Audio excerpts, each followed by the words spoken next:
कभी भी हो, कोई संध्या वंदन कर रहा हो, जप ध्यान कर रहा हो, कभी भी हो, किसी के उस जप ध्यान में, भजन में बाधा नहीं डालनी चाहिए। इसलिए हमने कल भी कहा कि कथा में भी बाधा नहीं डालनी चाहिए। अब तुम मतलब कई की बात बहुत नई लगने लगी। बताओ महाराज जी के कन नियम, कथा का बीच में नहीं आना। क्या कथा के बीच में नहीं आना है? तो ये कौन सा नया नियम हो गया? ऐसा तो कहीं होता नहीं। कहां से, बल्कि कहीं पेन्युली जी को ऐसा तो नहीं बोला कहां से पकड़ के लाए महाराज जी को?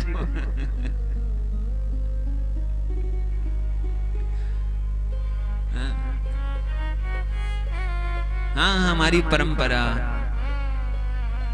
परिक्रमा करो, दर्शन करो।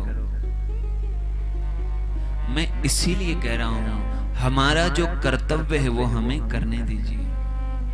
हमारा कर्तव्य है वो करना जिससे आपका लाभ हो। विद्यालय में शिक्षक को चाहिए कि वो विद्यार्थियों को वही प्रेरणा दें जिससे उनको लाभ मिले। बात सही है?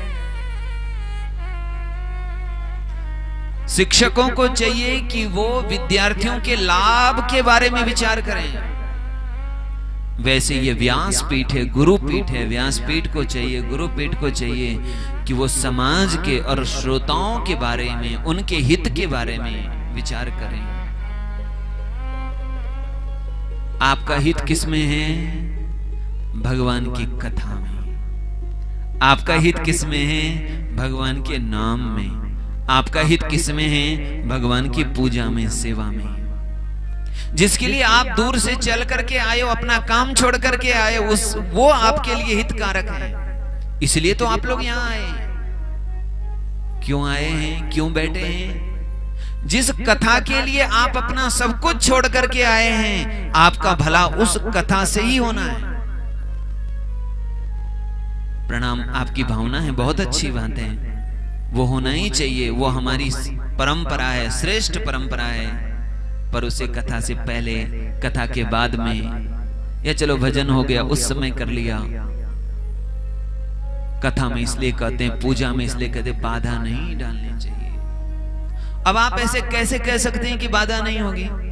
कल आपने देखा कोई सामने आ रहा था तो सबका ध्यान भंग हो रहा था कि नहीं हो रहा था? अब सामने भी, बिल्कुल सामने जहां वो कैमरा लगा हुआ है वहीं आ जाते हैं। अब सबकी नजर वहीं, पीछे वाले तो फिर इतनी दूर तो दिखाई देते नहीं। पीछे बोले नहीं, ये कोई गाँव किया, ये कोई कुछ हो रहा क्या बोलते हैं, छुई, बस वो बातें हो गई शुरू। महाराज की कथा गई एक तरफ और अपनी घर की व्यथा चालू हो गई। जिसके लिए आए थे हरि भजन को और होटल लगे, कपास वाली बात हो गई।